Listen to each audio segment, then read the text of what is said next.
اگر موقع طویل گفتگو کا مطالبہ کر رہا ہو تو خطبہ غدیر بن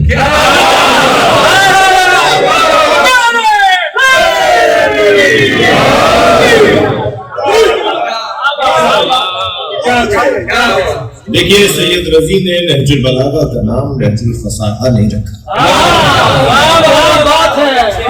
سید رضی نے نہج البلاغہ کا نام نہج الدین نہج الاسلام نہیں رکھا، جبکہ اس میں دین ہی تو ہے، اسلام ہی تو ہے، اخلاقیات ہی تو ہے، مگر سید رضی نے دین اسلام یہ نام نہیں رکھی. فصاحت اور ہے، بلاغت اور.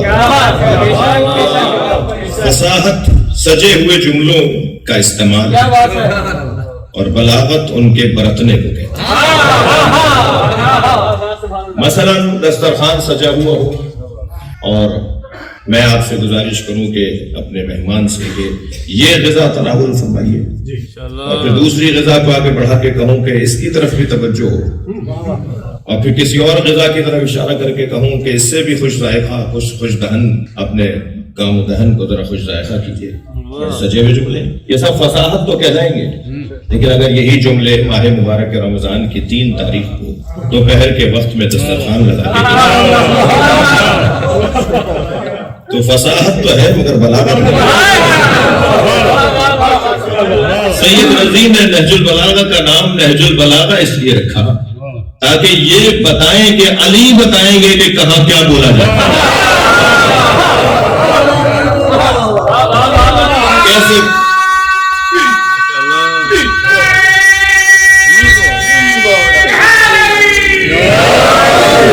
علی بتائیں گے کہ کیسے بات کہاں کی جاتی ہے.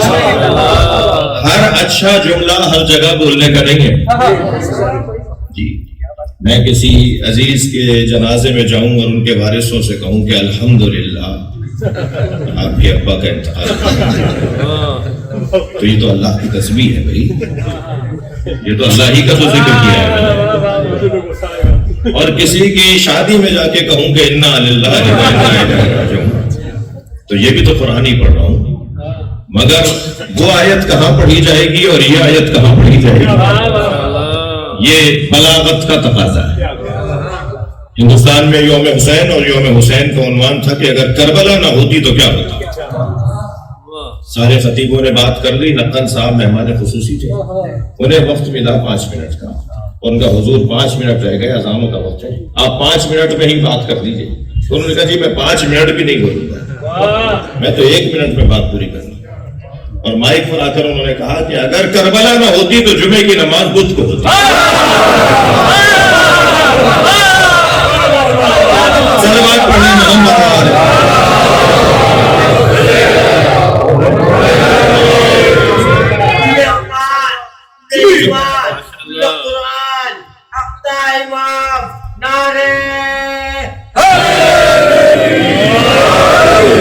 جملہ تو ایک ہی ہے مگر پورے کربلا کا فلسفہ بیان.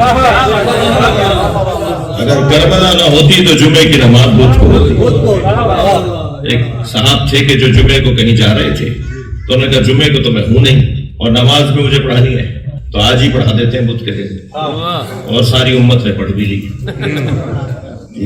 ایک صاحب نے سنا کہ مؤذن کہہ رہا ہے یقولون اہل حمص اشہد ان لا الہ الا اللہ. اہل حمص کہتے ہیں کہ اشہد ان لا الہ الا اللہ. بھائی اذان میں یہ اضافہ کہاں سے آ گیا؟ پوچھا تو کہنے لگے کہ صاحب ہمارا مؤذن چھٹی پہ گیا ہوا ہے. یہودی ذرا سریلا سا تھا، اسے کہا کہ تم اذان کہتے ہو، تو انہوں نے کہا میں تو یہ کہتا نہیں ہوں، تو میں یہی کہوں گا کہ تم کہتے ہو. کربلا نہ ہوتی تو یہ ہوتا.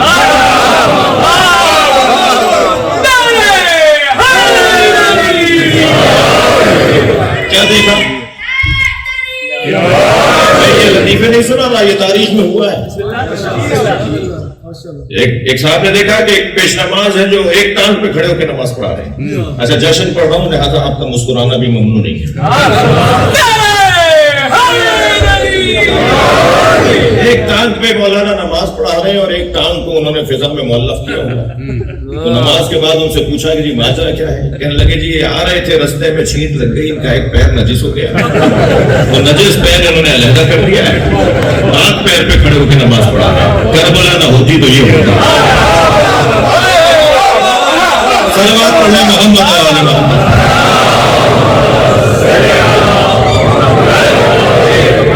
ایک اور شہر میں ایک اور قصہ ہوا کہ ایک انسان کو باندھ کر لٹایا ہوا ہے اور مولانا نماز جنازہ پڑھا رہے ہیں۔ اچھا تھوڑا سا زیادہ خوش ہو جائیے، میں ساری باتیں اپنے اوپر رکھ کے کر رہا ہوں، اور وہ پکار کے کہہ رہا ہے میں زندہ ہوں میں زندہ ہوں، اور یہ تکبیروں پہ تکبیریں پڑھ رہے ہیں۔ بعد میں کسی نے پوچھا جی کیا ماجرا ہے؟ کہنے لگے میں ایک کی مانوں، یہ جو پیچھے 40 پڑھ رہے تھے ان کی مانوں۔ 40 کہہ رہے ہیں کہ یہ مردہ ہے، یہ ایک کہہ رہا ہے میں زندہ ہوں، کربلا نہ ہوتی تو یہ ہوتا۔ عزیزو، مختصر ترین بات ہو اور مکمل بات ہو، یہ عین فصاحت ہے۔ تو قرآن مجید میں یوں تو طویل ترین آیات بھی ہیں اور انتہائی مختصر آیت مدہامتان بھی ہے۔ قرآن مجید میں ایک مکمل آیت تو ایسی ہے کہ جسے فریم کروا کے اپنے گھروں میں لگانے کی ضرورت ہے، تاکہ آتے جاتے اس پر نگاہ جائے اور ہمارے رویے بدلیں، ہمارا انداز زندگی تبدیل ہو۔ اور وہ سورہ مبارکہ تکویر کی آیت ہے جسے فریم کروانے کی ضرورت ہے، اور پوری آیت ہے فَأَيْنَ تَذْهَبُونَ، کہاں جا رہے ہو؟ قرآن پوچھ رہا ہے کہاں جا رہے ہو؟ اگر جانے کا جواب ہے تو جاؤ، ورنہ کہاں جا رہے ہو؟ انتہائی مختصر آیت اور ہماری زندگیوں کو بہتر کرنے کا ایک بہترین نسخہ۔ مولا کائنات فرما رہے ہیں الدہر یومان۔ ہم پاکستان میں چھٹی کلاس کی ایک کتاب کے پویم میں تھا کہ جی وہ ہفتے کے دن پیدا ہوا اور اتوار کے دن جوان ہوا اور پیر کے دن شادی ہوئی اور منگل کے دن بچے ہو گئے اور بدھ کے دن ہارٹ فیل ہوا اور جمعرات کے دن جو ہے وہ دفنائے گئے اور ہفتہ پورا ہو گیا۔ تو انسان کی زندگی تو ایک ہفتے کی ہے، لیکن مولا علی فرما رہے ہیں ایک ہفتہ کہاں، 2 دن کی ہے۔ مولا فرما رہے ہیں الدہر یومان، زمانہ 2 دن ہی کا تو ہے، یوم لکا و یوم علیکا، ایک دن تمہارے خلاف رہے گا، ایک دن تمہارے حق میں رہے گا۔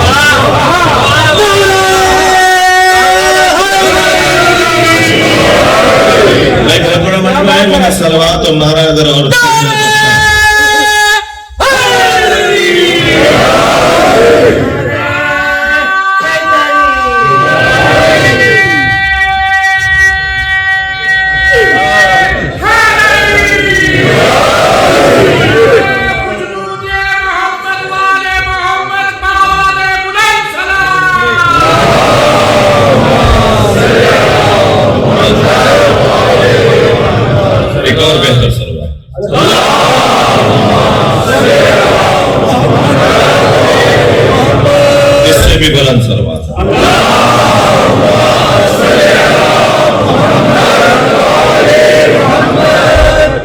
جو میں نے آپ کے سامنے تلاوت کی ہے یہ مختصر تو ہے مگر مکمل ہے۔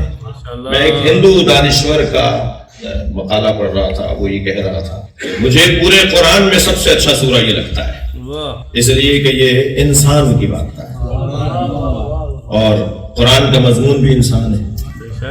آپ کی لائبریری میں بھی یہاں بھی کتابیں رکھی ہوئی ہیں، ہر کتاب کا ایک عنوان ہے، قرآن بھی کتاب ہے۔ قرآن کا عنوان کیا ہے؟ قرآن کا عنوان انسان ہے، یہ انسان کے موضوع پر لکھی گئی کتاب، اور اللہ نے سب کچھ جس کی خدمت میں رکھ دیا وہ انسان، اور انسان کو اپنی خدمت میں رکھا۔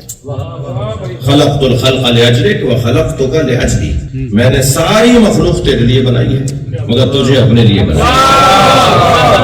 تو یہ انسان جس کی قیمت، محترم سننے والوں سے توجہ چاہوں گا، جس کی قیمت کم سے کم قیمت بھی طے ہے اور زیادہ سے زیادہ قیمت بھی طے ہے۔ بھائی مکھی مچھر بغیر مقصد کے اللہ نے نہیں بنائے، تو مجھے اور آپ کو بغیر مقصد کے کیسے بنایا؟ اللہ نے کوئی چیز بھی بغیر مقصد کے نہیں بنائی، اور ہر شے کا مقصد ہی اس کی قیمت ہے۔ مولا علی فرما رہے ہیں قیمت کل امرئ ما یحسن، ہر شے کی قیمت وہی ہے جسے وہ پسند کرتا ہے، جو اس کا مقصد ہے وہی اس کی قیمت ہے۔ اس وقت آپ کی اور ہمیشہ ہماری زندگیوں کی جو پسند ہے وہ اہل بیت کا ذکر ہے، تو یہی ہماری قیمت ہے۔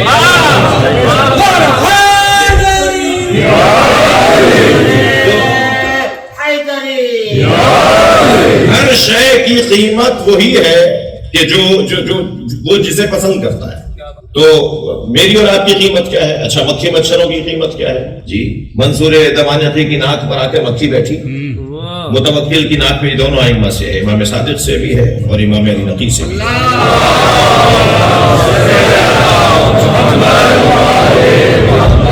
تو مکھی چھل کر کہنے لگا اللہ نے مکھی بنائی کیوں ہے؟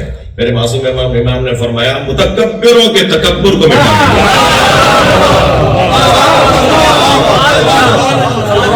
ہر شے کی قیمت، ہر شے کی مکھی مچھر کی تو میری آپ کی بھی قیمت ہے.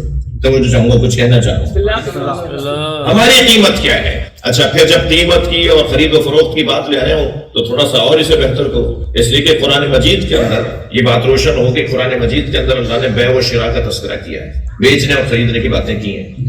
اللہ خریدنے والا ہے اور کوئی ہے جو بیچنے والا ہے. بیچنے اور خریدنے میں یہاں تاجر حضرات بھی تشریف فرما ہوں گے، دکاندار بھی بیٹھے ہوں گے. مکروہ ہے نابالغ بچے سے کوئی چیز خریدنا اور کوئی چیز اسے بیچنا. مکروہ ہے کسی پاگل سے اور کم عقل سے کوئی چیز خریدنا اور کوئی چیز بیچنا. مکروہات میں سے ہے بازار کے اور تجارت کے باب کے اندر یہ حدیث موجود ہے جو اس لیے کہ ہر شخص اپنے معیار کے مطابق لوگوں سے خریدے اور بیچے. اگر بیچنے والا صاحب عقل ہے تو جس سے وہ خرید رہا ہے اسے بھی صاحب عقل ہونا چاہیے. اب جب میرے اور آپ کے درمیان بیچنا اور خریدنا معیاری ہے تو سوال یہ ہے کہ وہ کون ہے جو اس کے لیے قرآن میں آیا وَمِنَ النَّاسِ مَن يَشْرِي نَفْسَهُ. لوگوں میں سے کچھ ہیں جو اپنے نفس کو بیچتے ہیں اللہ کی مرضیوں کے بدلے میں. وہ بندہ تو تلاش کرو جو اپنے آپ کو بیچتا ہو. اور وہ کون ہے جس سے اللہ خریدتا ہے؟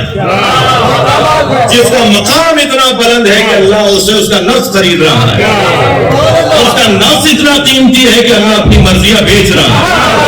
سلامات پڑھیں محمد علیہ وسلم.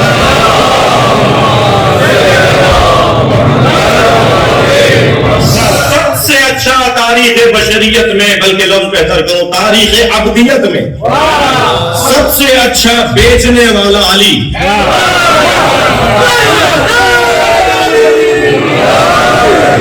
تاریخ ابدیت میں سب سے زیادہ اچھی قیمت جس کی لگی ہے وہ علی.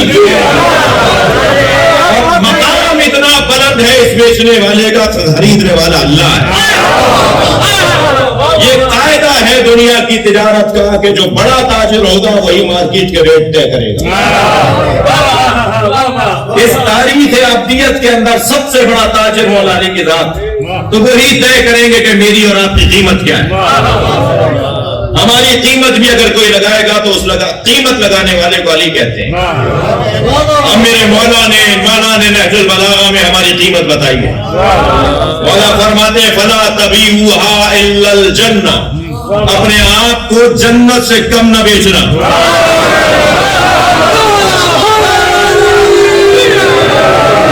چھوٹی سی گردن ہلا دیجیے بات جا رہی ہو.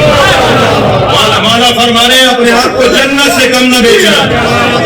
سوال مولا کی بارگاہ میں سارے مجمع کا یہ ہے کہ مولا یہ جو آپ نے ہماری قیمت لگائی ہے کہ جنت سے کم اپنا سودا نہ کرنا، تو یہ ہماری کم قیمت ہے کہ زیادہ سے زیادہ ہے؟ بھائی آپ جاتے ہیں دکان پہ خریدنے اور آپ اسے، ہمارے یہاں تو ہوتی ہے بحث مباحثہ، یہاں کم ہوتا ہے، لیکن ہمارے یہاں تو بحث ہوتی ہے کہ صاحب اتنے میں تو کہہ رہا جی اتنے کلو. آپ نے کہا نہیں ذرا 5 روپے کم کر کے آپ بات کرتے ہیں، اور تو کہتا ہے جی اتنی تو میری خرید نہیں ہے، اس سے کم تو میں بیچ ہی نہیں سکتا، اس سے کم بیچوں گا تو نقصان میں رہوں گا.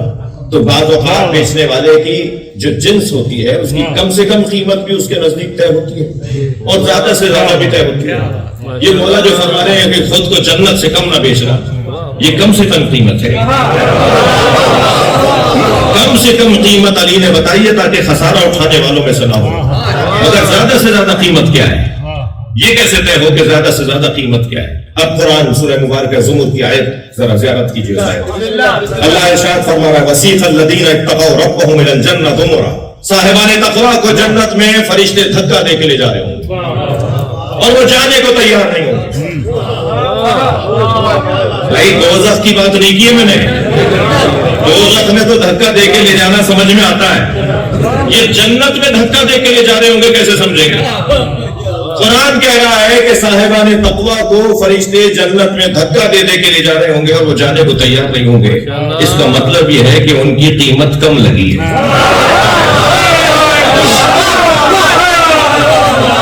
انہیں کوئی اس سے زیادہ چاہیے۔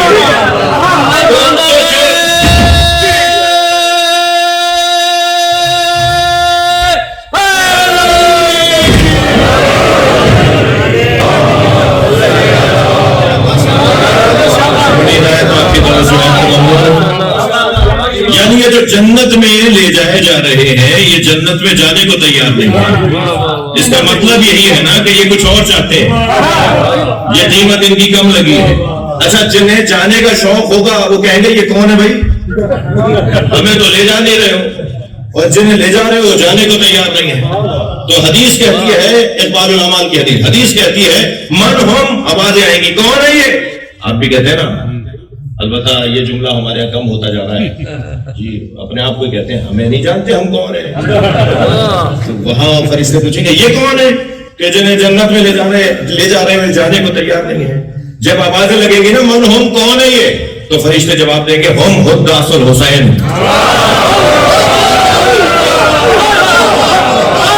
یہ حسین حسین بولنے والے ہیں۔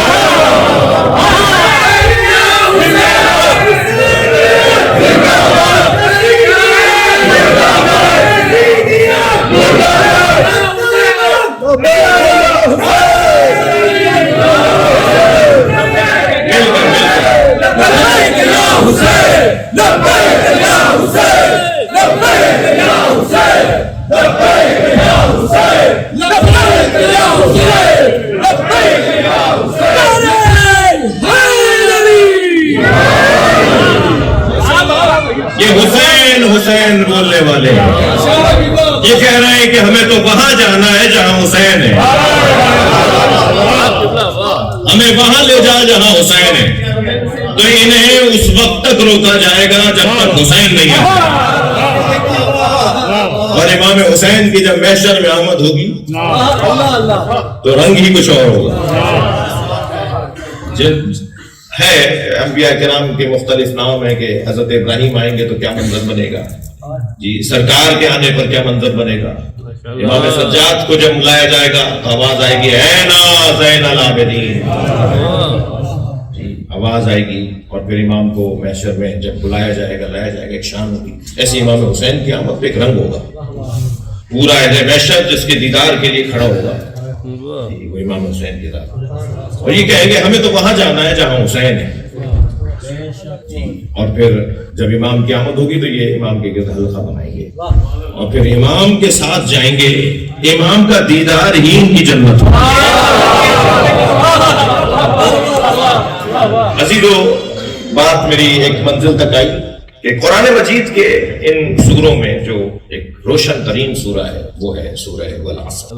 پہلے تو آغاز ہے سورہ کا وقت کی اور زمانے کی قسم کھا رہا ہے، سب سے زیادہ اہمیت کی حامل شے کیا ہے؟ وقت ہے جی، اگرچہ میرے آنے میں وقت کی تاخیر ہونے میں میرا کوئی قصور نہیں تھا،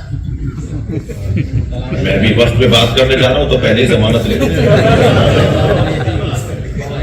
تو وقت کی جو قیمت ہے وہ اندازہ کیا جائے کہ کم سے کم وقت کیا ہے، ایک آن، ایک لمحہ، منٹ، گھنٹہ، دن، ہفتہ، مہینہ، سال۔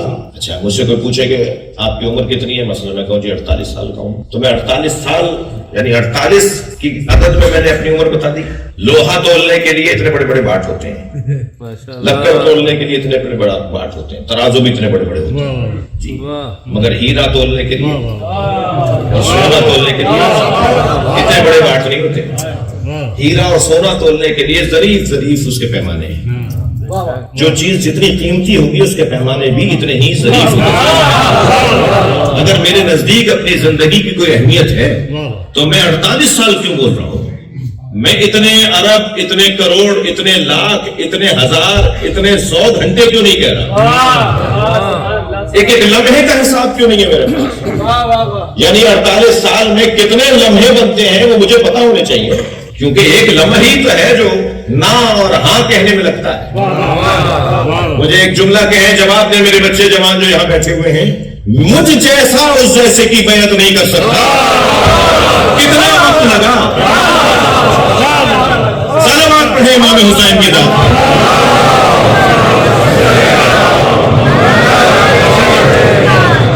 مجھ جیسا اس جیسے کی بیعت نہیں کر سکتا. کتنی دیر لگی, مگر وہ ایک لمحہ امام حسین کا قیامت تک امامت کرے گا. اب سارے ادارے بنیں گے اس ایک لمحے پر, اب سارے انتظام ہوں گے اس ایک ہی لمحے کی بنیاد پر. لہذا ایک لمحہ انسان کو کہاں سے کہاں لے جا سکتا.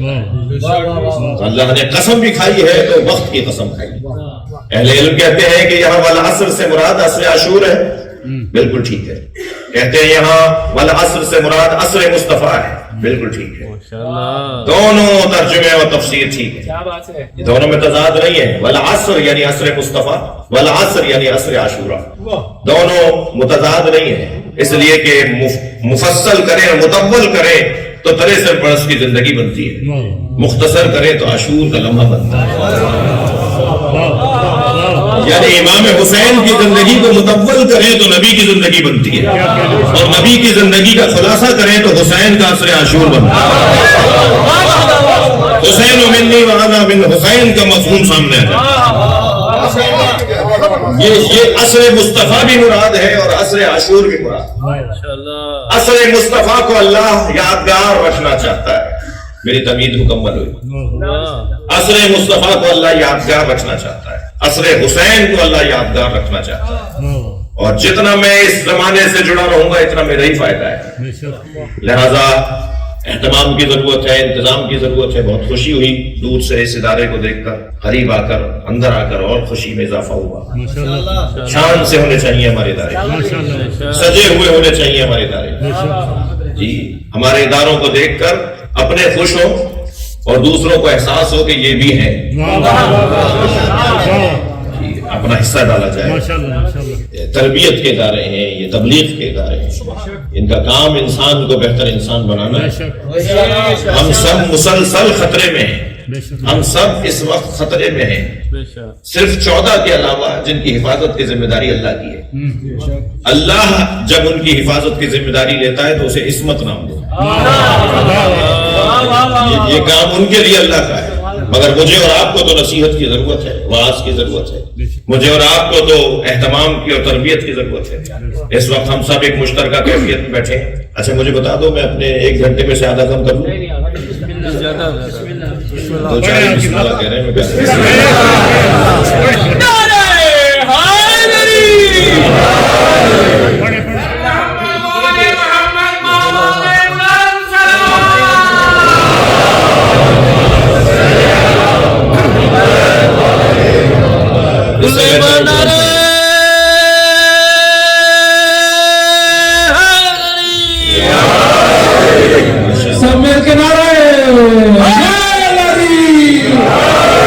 ہم سب اس وقت ایک مشترکہ کیفیت میں ہیں, اور وہ یہ ہے کہ ہم سب کپڑے پہنے بیٹھے ہیں. میں کچھ کہنے جا رہا ہوں. ہم سب کپڑے پہنے بیٹھے ہیں, اور کپڑوں کو عربی میں لباس کہتے ہیں, اور لباس کے 2 معنیوں میں سے ایک معنی ہے دھوکہ. ہمارا بچہ ابھی دنیا میں آیا نہیں ہوتا کہ نانیاں, دادیاں, بوائیں, گاگائیں, گھر کی بڑی بوڑھیاں, گھر کی عورتیں نہالچے بناتی ہیں, پوتڑے بناتی ہیں. ماشاءاللہ جی, دنیا میں بچہ آیا نہیں ہوتا کہ اس کے دھوکے کا انتظام شروع ہو جاتا ہے. اور دنیا کا پہلا تحفہ دھوکہ. اگر میں میری بات کو اور چاہتے ہیں کہ واضح کہوں, کوئی مہنگے کپڑوں میں ہمیں نظر آتا ہے تو ہم بڑھ کے سلام کرتے ہیں. کسی کا کالا ادھڑا ہوا ہو تو ہم اس کو سلام کا جواب نہیں دیتے. ہم اس کو سلام کا جواب بھی نہیں دیتے. اگر کسی کے پائیں پھٹے ہوئے ہو, کسی کا بٹن ٹوٹا ہوا ہو, چپل 2 رنگ کی پہنی ہوئی ہو, تو ہم تو اس کو سلام کا جواب بھی نہیں دیتے. اور جس نے کپڑے مہنگے پہنے ہوئے ہو تو ہم کہتے ہیں کوئی بڑا آدمی ہے, سلام کر لو, کام ہی آ جائے گا کہیں. تو کون سی چیز ہے جو دھوکہ دے رہی ہے؟ تھوڑا گردن ہلا دیجیے. میں جس کر رہا ہوں, اور اس میں آپ بھی کچھ کریں گے تو آپ کو بھی سلام ملے گا. یہ دھوکہ ہو رہا ہے نا لباس کی بنیاد پر. میں بچوں جوانوں سے کہہ رہا ہوں خبردار کسی کا حلیہ اگر ایسا دیکھو تو اسے حقیر نہ جاننا. کیا معلوم جس کے کپڑے پھٹے ہوئے ہوں وہ علاقے کا ولی ہو. اور کپڑوں کی بنیاد پر ہاں بے احترامی تو کسی کی نہیں ہونی چاہیے، لیکن کپڑوں کی بنیاد پر کسی کا احترام نہ کرنا، کیا معلوم جو مہنگے کپڑے پہنے ہوئے ہے وہ علاقے کا یزید ہو. ویسے بھی اللہ نے اپنے ولیوں کو فقیروں میں چھپایا ہوا. سادہ زیستی ہے کہ جو ولایتوں تک لے جاتی ہے. سادہ زیستی ہے جو ولایتوں تک لے جاتی ہے. دیکھیے دو لفظوں نے، مولانا تکرار معاف کیجیے گا، دو لفظوں نے اپنی حیثیت کھو دی کچھ نااہلوں کی وجہ سے. ایک لفظ عشق نے اور ایک لفظ سیاست نے. کچھ ناکام سیاستدانوں نے، نااہل سیاستدانوں نے لفظ سیاست اتنا استعمال کیا کہ وہ اپنی حیثیت سے باہر چلا گیا.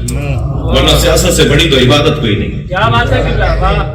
اور لفظ عشق کچھ ایسا ناکام عاشقوں نے استعمال کیا، بیکار عاشقوں نے، کہ انہوں نے مفہوم عشق کو ہی تبدیل کر دیا اور اتنا اسے متروک کر دیا کہ ممبر کا لفظ ہی نہیں رہا. مولانا تو دیکھو عشق اور عاشق اور معشوق کی باتیں کر رہے تھے، خیال کرنا چاہیے. بچے بیٹھے ہوئے تھے، خواتین آئی ہوئی تھی، اس کو وجہ کیا ہے کہ دماغ کہیں اور جا رہا ہے. دماغ جہاں جا رہا ہے وہ تو یقیناً ممبر کی بات ہی نہیں ہے. تو اس لفظ کو اتنا بدنام کر دیا کچھ ناکام عاشقوں نے. عشق کیا ہے اقبال بتائیں گے. بے خطر کوٹ پڑا آتش نمرود میں، بے خطر کوٹ پڑا آتش نمرود میں، عقل ابھی میں تماشائے لبے بہت میں. عقل تو چھت پہ کھڑی دیکھتی رہ گئی اور عشق تو آگ میں کود گیا. میں دیکھ رہا ہوں بعض جگہوں پر پہلو بدلنے کی جگہ نہیں ہے. جو جہاں بیٹھا ہے اگر آگے پیچھے ہوگا تو وہ جگہ چلی جائے گی. بدن تکلیف میں ہے مگر روح کو غذا مل رہی ہے.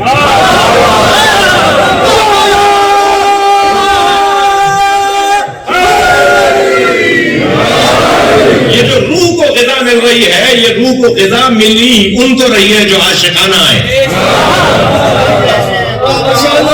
جو مجلس اور محفل اور نماز اور عبادت میں عاشقانہ آتے ہیں، ان کی روح کو غذا مل رہی ہے. بھائی تکلیف میں تھے مگر دل نہیں کر رہا تھا اٹھنے کا. بھائی دیر تو بہت کر دی آنے میں مگر دل نہیں تھا کہ مجلس چھوڑ کے باہر آ جائے. یہ کیوں دل نہیں کر رہا؟ اس لیے کہ عشق کا مرحلہ ہے. اور میرے بچوں جوانوں، ہر عبادت کو عاشقانہ انجام دینے کی کوشش کریں. اس لیے کہ پھر اقبال کہتے ہیں، اقبال کہتے ہیں عقل پر عشق پر اعمال کی بنیاد رکھ. عشق پر اعمال کی بنیاد رکھ، عقل کو تنقید سے فرصت رہی. محمد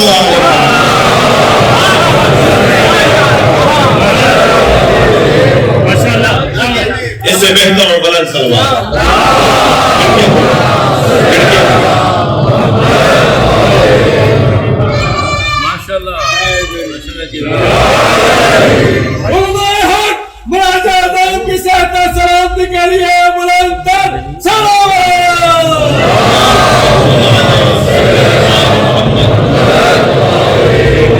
ایک اور بہتر سے بلند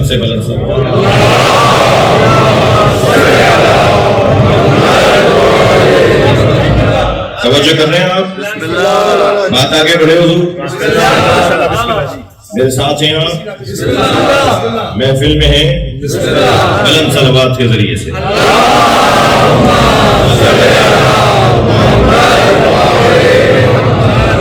فرما رہے ہیں کہ اگر تھوڑا سا آگے تشریف لے آئیں، یہاں جگہ بنا لیں. کچھ مومنین جب جگہ بنے گی تو اندر تشریف لائیں گے.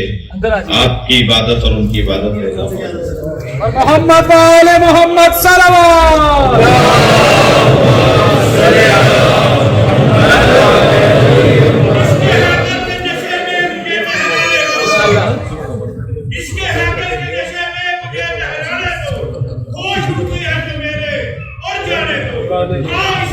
بڑی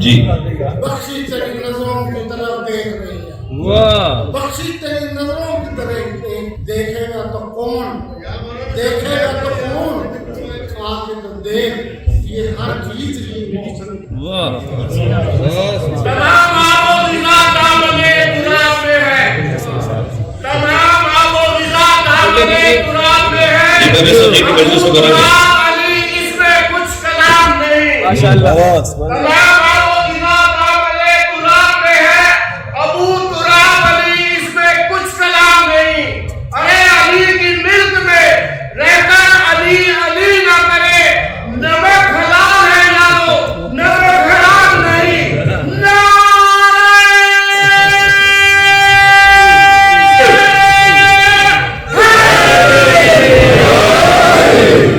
بڑی محنت سے انہوں نے 4 مصرے پڑھے، آپ نے جواب کیسا نہیں دیا؟ جب بہتا ہے ٹکراتا ہے ساحل سے، جب بہتا ہے ٹکراتا ہے ساحل سے، پھر بھی کہتے ہیں شبیر۔ ماشاءاللہ، ایک سلوات پڑھ لیجیے۔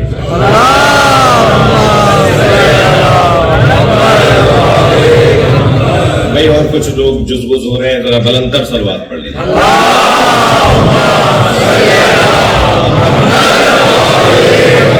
ایک اور بہتر سلوات۔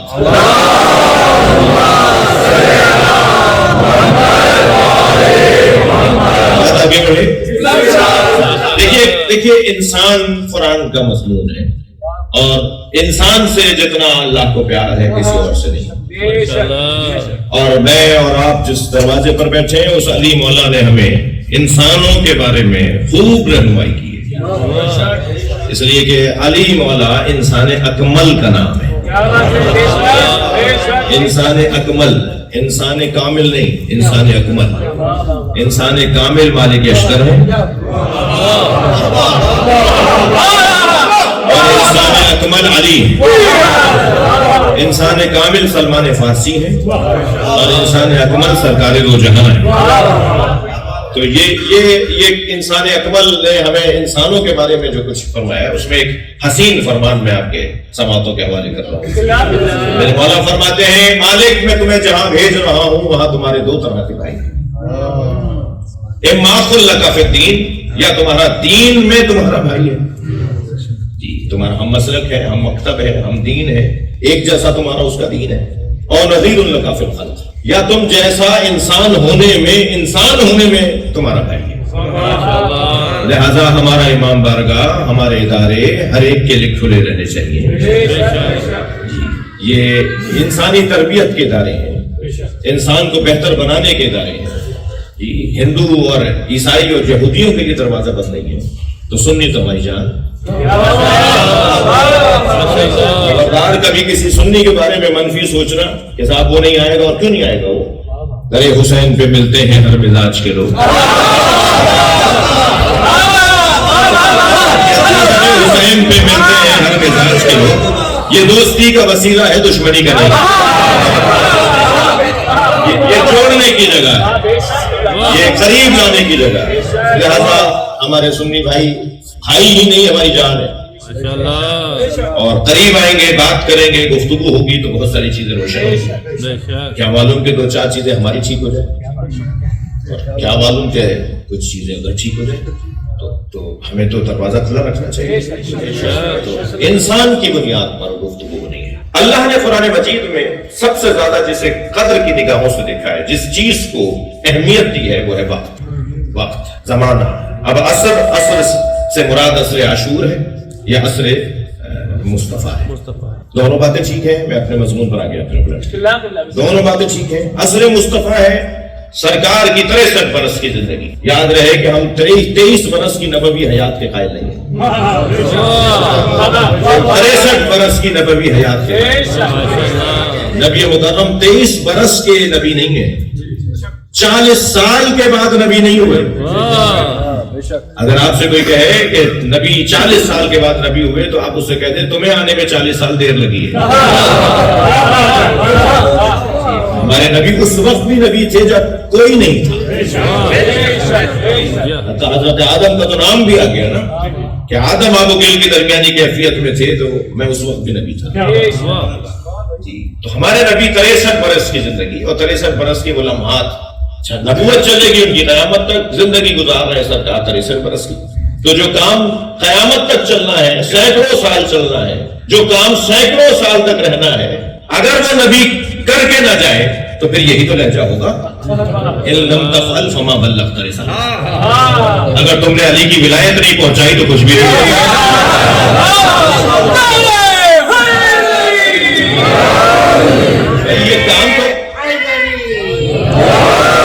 یہ کام تو قیامت تک ہونا تھا، لہذا بڑا طویل دورانیہ ہے 63 برس کے مقابلے میں. 63 برس کا دورانیہ اور 1400 سال لگا لیجیے بھیا، تو پھر اگر یہ نہیں کیا تو کچھ بھی نہیں کیا. کتنا فیصد بنتا ہے 63 برس کے ساتھ 1400 سال؟ تو اس لب لہجے میں اللہ اس لیے بات کر رہا ہے کہ وہ بات کر جاؤ جس کی وجہ سے میرے حبیب تمہاری نبوت بچے گی. علی کی ولایت کا پیغام، علی کی ولایت کا پیغام علی کے لیے نہیں ہے، علی کی ولایت کا پیغام توحید کے لیے اور رسالت کے لیے. اس کے حوالے نبوت اور رسالت اور توحید کا عقیدہ کر جاؤ جو بچا سکتا ہو. مولا علی کا ذکر در حقیقت عقیدہ توحید کا تحفظ ہے. مولا علی کا تذکرہ در حقیقت نبوت و خاتمیت کا تحفظ ہے. جتنا علی علی کریں گے، جتنا علی علی کہیں گے، جتنا مولا علی کا تذکرہ کریں گے، اتنا ہی اللہ سمجھ میں آئے گا، اتنا ہی نبی سمجھ میں آئے گا.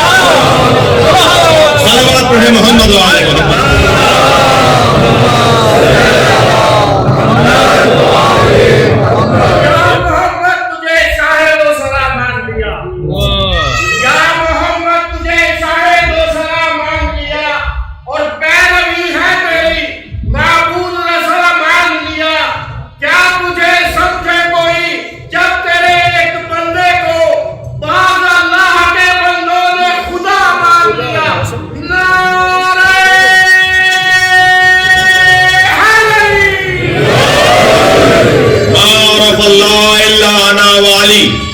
نبی فرما رہے ہیں اللہ کو کوئی نہیں جان سکتا سوائے میرے اور علی.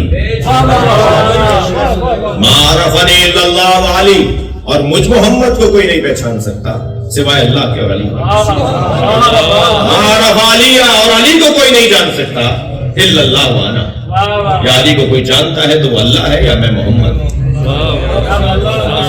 اس کا پیغام ہرگز یہ نہیں ہے کہ اللہ کی توحید پر غور نہ کیا جائے اور نبی کی رسالت پر غور نہیں کیا جائے اور مولا علی کی ولایت پر گفتگو نہ ہو، بلکہ پیغام یہ ہے کہ اگر تمہیں اللہ سمجھنا ہے تو نبی سے پوچھو یا علی سے پوچھو، اور اگر تمہیں نبی سمجھنے ہیں تو اللہ سے پوچھو یا علی سے پوچھو، اور اگر علی سمجھنا ہے تو یا قرآن پڑھو یا نبی کا فرمان پڑھو.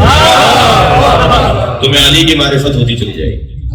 تو وہ جو زمانہ ہے 63 برس کا، وہ بڑا حسین زمانہ ہے. ایک ایک لمحے کو محفوظ کیا گیا ہے، ایک ایک آن کو محفوظ کیا گیا ہے.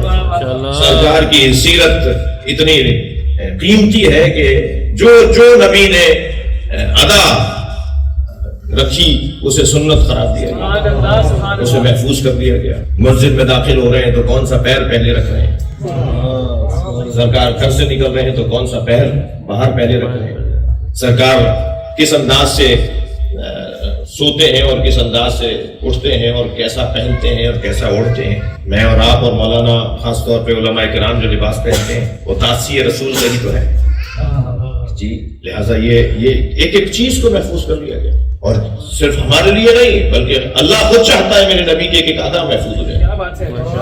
عینیک، یدیک، لسانیک، اذنیک، جنبیک، رجلیک، اداؤں کو یاد کر رہا ہے اللہ. اور اگر اللہ سے پوچھیں کہ نبی کیا ہے تو اللہ ہی بتائے گا کہ نبی کیا ہے. ادب اور احترام، تعظیم و تکریم.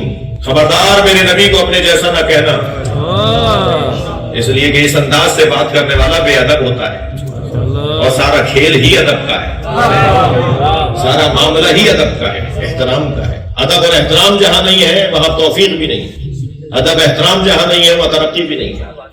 اللہ جب نبی کے بارے میں سوچتا ہے اور بولتا ہے تو یا محمد کہہ کے نہیں بولتا.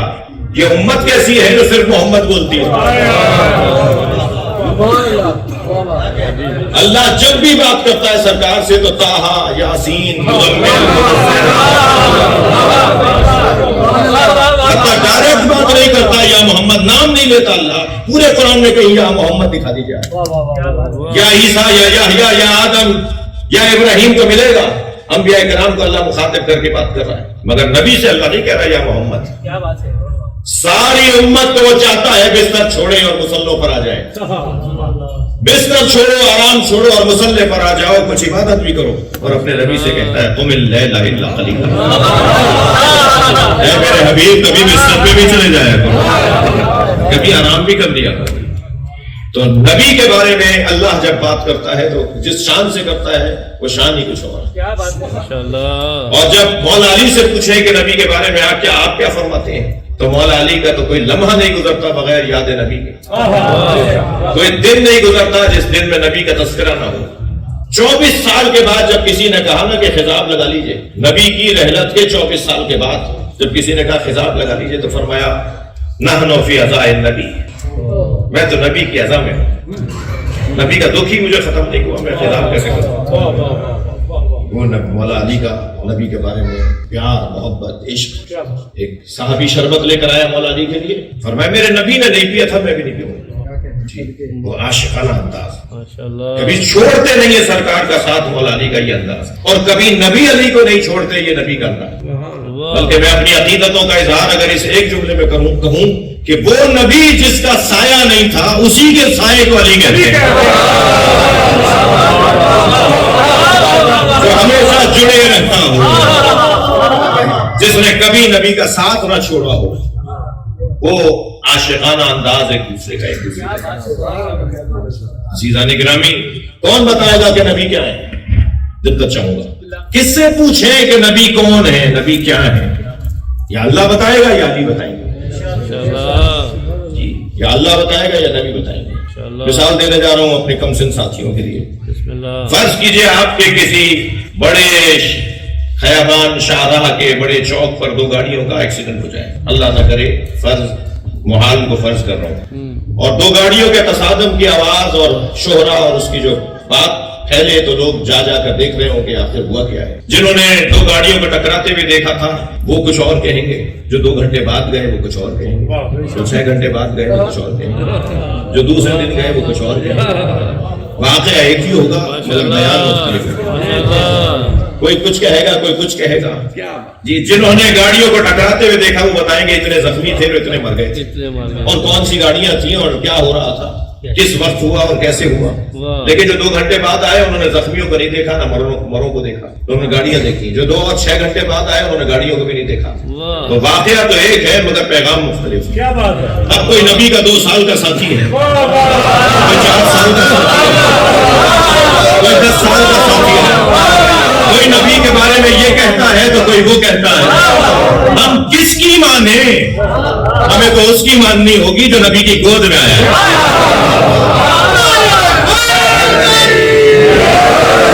نبی کا ساتھ چھوڑ کر نہیں گیا جب تک غسل و کفن نہ دے دیا. علی بتائیں گے کہ نبی کیا ہے, مولا علی بتائیں گے کہ نبی کی سیرت کیا ہے, نبی کے فضائل کیا ہے. میں ہرگز نہیں کہہ رہا کہ کسی اور سے نہیں لینا, مگر لے لیجئے. جامع ترین گفتگو تو وہی کرے گا جس نے ساری زندگی کو دیکھا. جامع ترین گفتگو وہ کرے گا جو حضر کا ساتھی بھی ہو اور سفر کا ساتھی بھی ہو. مکمل بات وہ کرے گا جو گھر کے حالات بھی جانتا ہو اور باہر کے حالات بھی جانتا ہو, اور وہ مولا کائنات کے علاوہ کوئی اور نہیں. بے احترامی کسی کی نہ ہو مگر علی کے برابر کوئی نہیں. ہر اعتبار سے مولا کائنات کا مقایسہ کسی کے ساتھ نہیں. علی بتائیں گے کہ نبی کیا ہے. لہذا صحابہ کرام جمع ہو کر آئے, تابعین بہت سے ان کے ساتھ تھے, ایک بڑی تعداد تابعین کی تھی اور کچھ صحابہ کرام تھے. انہوں نے آ کر مولا علی سے کہا کہ یا علی صف لنا نبینا کاننا نرا, یا علی ہمیں نبی ایسے بتائیں کہ جیسے ہم اپنی آنکھوں سے دیکھ رہے ہیں. جی, بتائیں کہ نبی کیسے تھے. تو مولا نے ایک مفصل خطبہ ارشاد, تھکے تو نہیں آپ, مولا نے ایک مفصل خطبہ ارشاد فرمایا جس میں فرمایا لِكُلِّ عُضْوٍ مُعْجِزَةٍ, اللہ نے نبی کے ہر عضو کو ایک معجزہ عطا کیا. منہ سر سے لے کے ناخن پا تک نبی کے معجزے بیان کیے. کہ سر کا معجزہ، بالوں کا معجزہ، پلکوں کا، بھووں کا معجزہ، بین مبارک کا معجزہ، لبہائے مبارک کا معجزہ، لعاب دہن کا معجزہ، سرکار کے کانوں کا، جی گوشہائے مبارک کانوں کا معجزہ، سرکار دو جہاں کے بدن مبارک سے رطوبتوں کے معجزے، سرکار کے پیروں کے معجزے، سرکار کے ناخنوں کے معجزے۔ یہ ایک اتنا حسین باب ہے، کچھ وادیوں میں جانے سے تو ادب روکتا ہے، لیکن جہاں ادب جانے کی اجازت دے اور بے ادبی نہ ہو وہاں تو غور کرنا چاہیے۔ سرکار کے ایک ایک عضو کے اوپر مولا کائنات ناخنوں کے بارے میں جی فرما رہے ہیں کہ یہ اللہ نے معجزہ عطا کیا۔ سرکار کی سواریوں کے معجزے، میرا پسندیدہ مضمون ہے مگر مجھے طویل ہونے کا خوف ہو رہا ہے کہ میری بات سمجھے جی۔ سرکار کی سواریوں کے معجزے، نبی کے پاس کتنے جانور تھے اور کون سا جانور کیسا تھا اور کیا اس کی برکتیں تھیں جی۔ مجھے کہہ سکتا ہوں، مائک پر بات کر رہا ہوں، ریکارڈ بھی ہو رہا ہے، اور آپ میں سے بہت سے لوگوں کے جو جانوروں کے بارے میں اچھی معلومات رکھتے ہیں جی، خاص طور پہ گھوڑے، گدھے جی۔ ماشاءاللہ محمد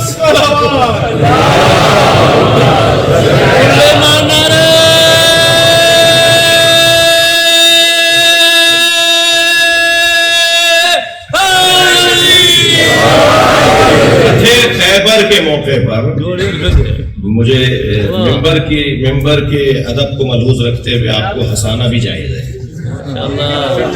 محفل ہو رہی ہے، چہروں پر مسکراہٹ آنے میں کوئی عیب نہیں ہے۔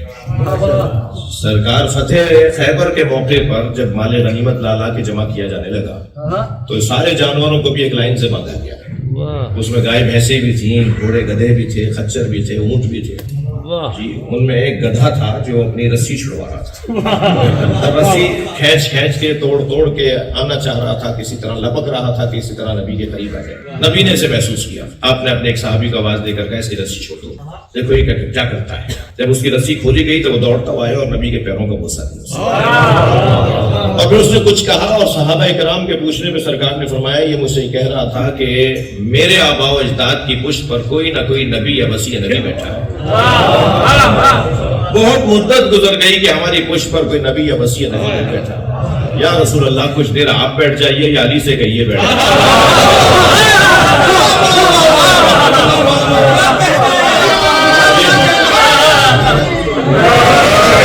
کچھ دیر کے لیے سواری فرمائی اس کے اوپر، اور پھر فرمایا کہ یہ مجھ سے منسوب ہے، یہ میرا ہے اور یہ مجھ سے ہی منسوب رہے گا۔ اور آپ نے اس کا نام رکھا یافور، جو سنی شیعہ نے نبی کی سواریوں کے نام لکھے، آپ جا کے سرچ کر لیجئے گا، ویڈیو پر رہی ہے یافور۔ نبی کی سواریوں میں سے ایک گدھے کا نام یافور تھا، وہ نبی نے نام رکھا۔ نبی کے بیٹھنے کی برکت سے وہ اتنا سمجھدار ہو گیا تھا کہ اس کی پشت پر اگر نبی کوئی سامان رکھ دیتے تھے اور کہتے تھے فلاں صحابی کو دے کر آ جاؤ تو یہ اسی کو دے کے آتے، اور اگر فرماتے تھے کہ فلاں کو بلا کر لے آؤ تو یہ اسی کے دروازے پہ جا کے آواز لگاتا تھا، اور وہ سمجھ جاتا تھا کہ نبی بلا رہے ہیں۔ اب اگر آپ تھکے نہیں ہیں تو جو بلا دیا کرو، جو نبی کی بات کو سمجھے میں اسے گدھا کیسے کہوں؟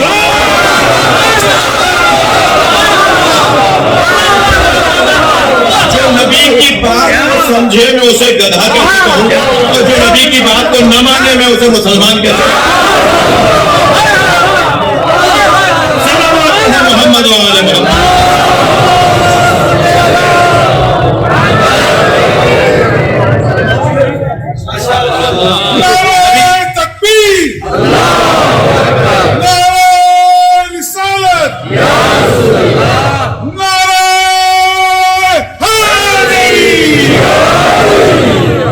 نبی کے مولا علی کا جملہ، مولا علی کا فرمان جو نبی کے فضائل فرماتے ہیں نبی جس سواری پر بیٹھ جاتے تھے لم یسن ولم یحرم، نہ وہ بوڑھی ہوتی تھی نہ وہ بیمار ہوتی تھی۔ بھائی میں مولائیوں کے مجمع بات کر رہا ہوں، مولائیوں سے بات ہو رہی ہے، فضائل سننے والوں سے بات ہو رہی ہے۔ اگر سرکار کسی سواری پر بیٹھ جاتے تھے تو نہ وہ بوڑھی ہوتی تھی نہ وہ بیمار ہوتی تھی۔ دلیل دے دوں، گھوڑوں کی عمریں 25 سال سے زیادہ نہیں ہوتی۔ اگر کوئی مجھے رد کرنا چاہتا ہے تو آپ ہے، گھوڑوں کے بارے میں کوئی اگر جانتا ہے تو میں تو دعویٰ کر رہا ہوں، میں تو پڑھ کر اور سمجھ کر بات کر رہا ہوں، گھوڑوں کی عمریں 25 سال سے زیادہ نہیں ہوتی، بوڑھا ہو کے مر جاتا ہے، کیونکہ نبی کی سواری تھی، کربلا میں بھی جوان ہے۔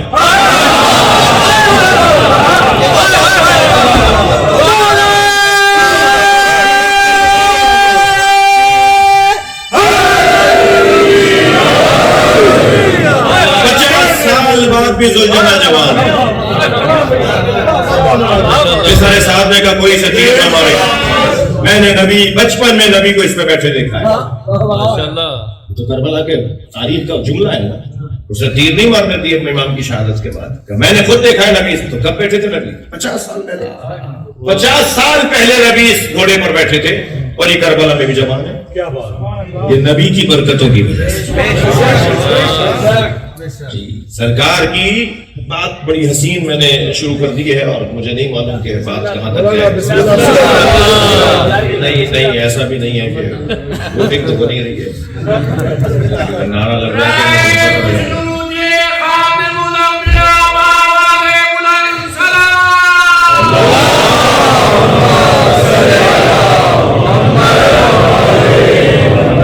اجازت ہے تھوڑی سی اور سب کی بھی تھوڑی۔ مولا علی فرما رہے ہیں نبی کے بارے میں، فرماتے ہیں کہ کلما مشى مع عہد، اگر سرکار کسی دراز قد والے کے ساتھ چلتے تھے، جی ان کانا طویل کانا اطول منہ، اگر وہ لمبے قد والا بھی ہوتا تھا تو نبی کا قد لمبا نظر آتا تھا۔ اللہ اپنے نبی کا ظاہری طور بھی قد کسی سے کم نہیں دیکھنا چاہتا۔ سرکار دو جہاں کا لعاب دہن، آپ ذرا دیکھیں تو صحیح، ابو ذر غفاری گھر پہ دعوت کی ہے، کھانا لا کے رکھا ہے، پانی کھا رہا ہے۔ میں ابو ذر تمہارے گھر پہ پانی میٹھا نہیں ہے؟ کہا یا رسول اللہ میرے گھر کا کنواں کڑوا ہے۔ حضرت نے فرمایا تم نے پہلے نہیں بتایا، آپ نے اپنا لعاب دہن کنویں میں ڈالا، شہد سے زیادہ میٹھا۔ اچھا تو یہ بات کسی سے ہضم نہیں ہو رہی تو یہ کیسے ہضم ہوئی کہ علی کی آنکھوں پہ نبی کا لعاب لگا؟ لعاب دہن کے پہنچے ہیں، اور میں نہیں، یہ تو اتنی روشن بحث ہے جو اس وقت کر رہا ہوں میں، کہ جب کچھ لوگ 27 مشکل سوال جوڑ کر آئے مولا علی کے سامنے کہ پوچھیں گے تو علی کہیں گے مجھے نہیں آتا، یہ مشکل جو سوال ہے، چھٹے سوال کے بعد بھول گئے کہ چھٹا سوال کیا ہے، سوال بھی بتائے جواب بھی بتائے۔ حضرت نے فرمایا میں بتاؤں کہ 7واں سوال کیا تھا، 8واں کیا تھا، 9واں کیا تھا؟ آپ نے سوال بھی بتائے جواب بھی بتائے، اور جب سارے سوال اور جواب سن لیے تو کہنے لگے آپ کا علم نبی کے علم کے برابر ہے۔ تو یہ جملہ مولا علی کا اچھا ہی لگا، آپ کا علم نبی کے علم کے برابر ہے۔ مولا علی نے فرمایا ھذا لعاب النبی، صلوات پڑھیں محمد۔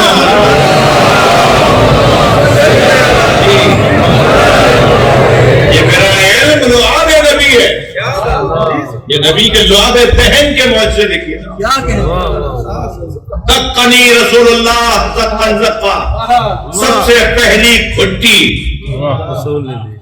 مولا نبی نے مولا علی کو دی، اپنی زبان مولا علی کے منہ میں رکھی، اور مولا علی ایسے زبان کو لے رہے تھے جیسے بچہ ماں سے دودھ لے رہا ہو۔ اور یہ کیفیت دیکھ کر مجھے آپ کی سماعتیں بھی مجھے مجبور کر رہی ہیں کہ میں غسل سے کام نہیں لوں۔ مجھے علامہ اظہر حسن زیدی کا جملہ یاد آ رہا ہے۔ اظہر حسن زیدی فرماتے ہیں علی اسے کہتے ہیں جسے نبی نے زبان دے دی۔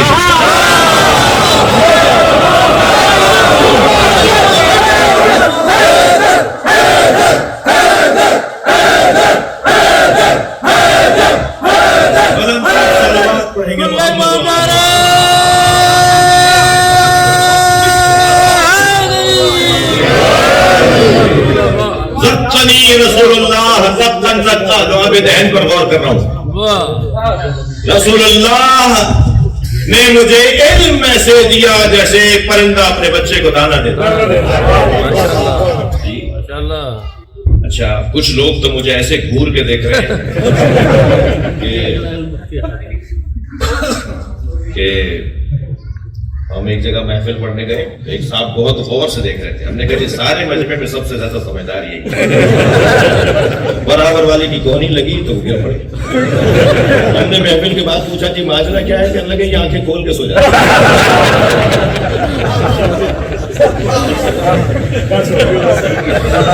صلوات محمد وعلی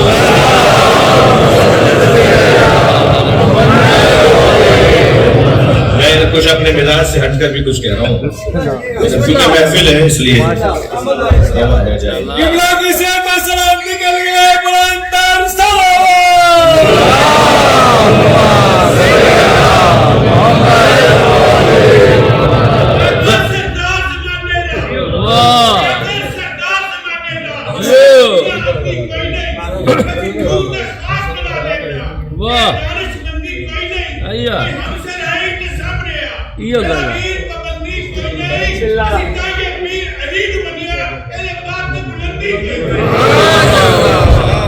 زقنی رسول اللہ زقن زقا. مجھے رسول اللہ نے علم ایسے دیا جیسے پرندہ اپنے بچے کو دانا دیتا. جی نہیں فرمایا جیسے ماں اپنے بچے کو دودھ پلاتی.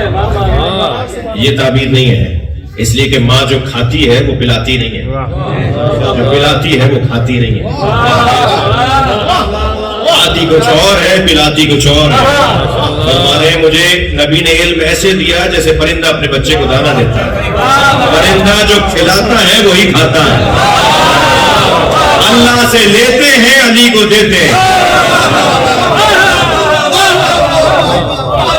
زقنی رسول اللہ علمنی رسول اللہ الف باب.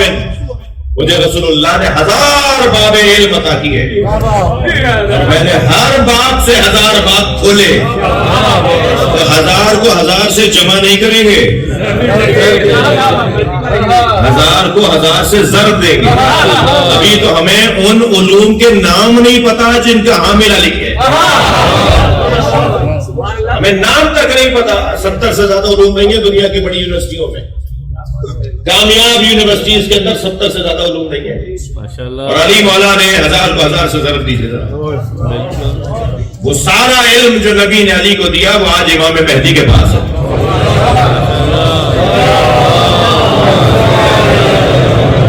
جب ہم جائیں گے تو اپنے دست مبارک کو اپنے چاہنے والوں کی طرف بلند کریں گے اور صرف ہاتھ بلند کرنے پہ عقلیں تمام ہوں گی, کوئی جاہل نہیں رہے گا. تمام علوم کے حامل ہو جائیں گے اہل بیت کے چاہنے والے. جو چاہے گا اسے ملے گا. یہ سب سے بڑا عنوان مولا نبی کا علم مصطفیٰ.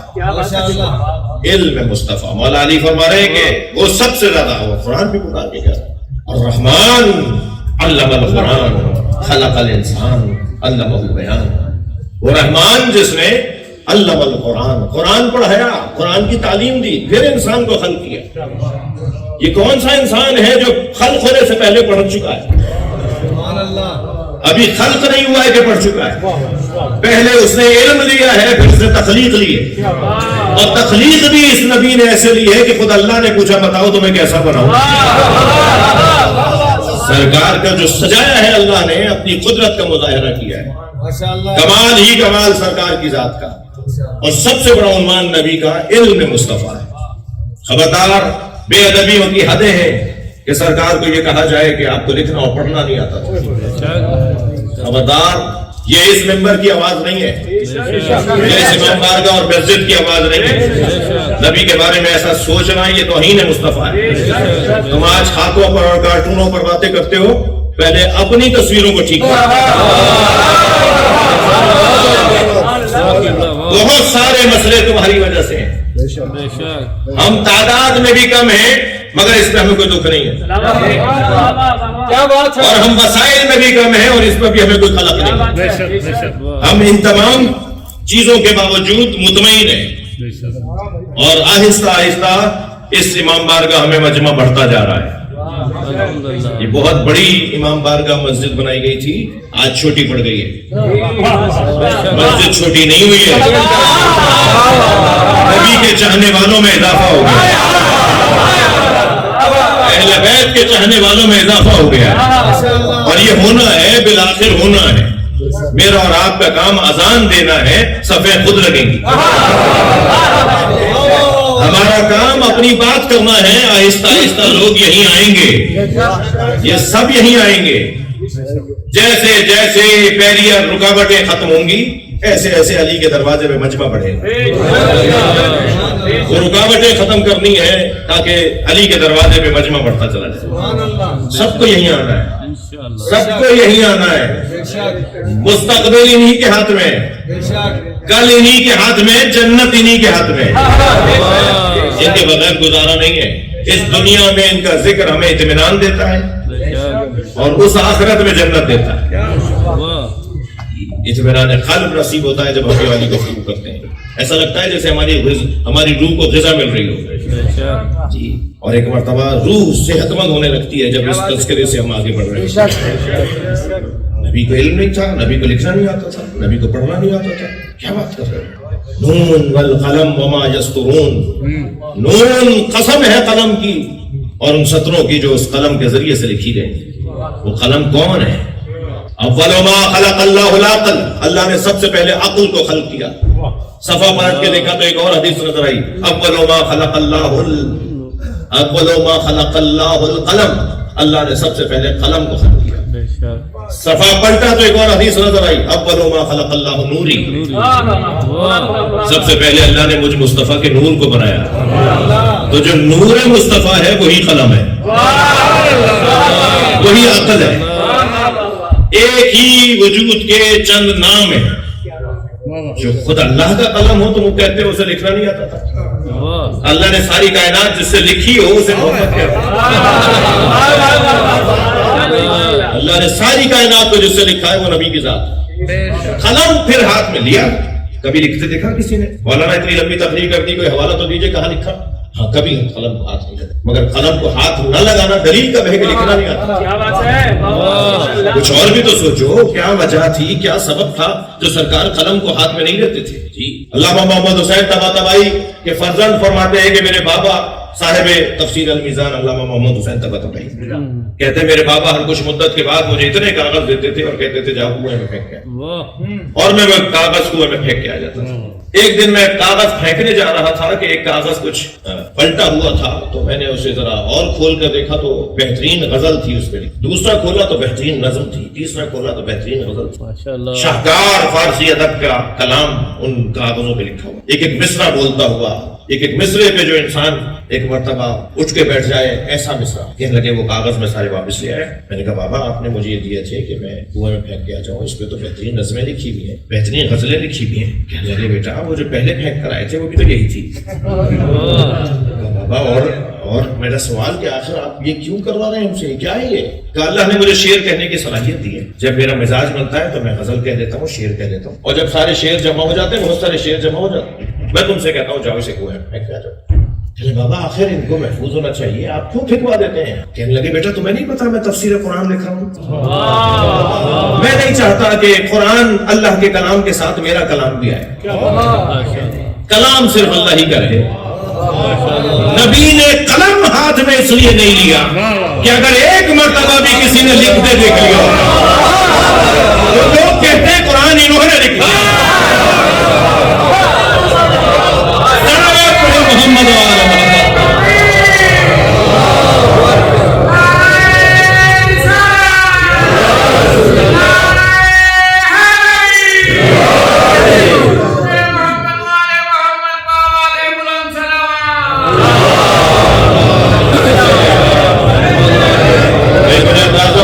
محمد میری لمبی ہوتی جا رہی ہے، خاص طور پہ میں ممنون احسان ہوں اپنے سید عالم دین کا مولانا عادل صاحب اللہ کا، جن کی توسط سے میں آپ کی زیارت کے لیے حاضر ہوا، اپنے نوجوان ساتھی کا کہ آج یہ توفیق حاصل ہو رہی ہے، بعد میں نہیں آئیے گا، آج ہی سن لیجیے مجھے ایک سلوات پڑھے گا۔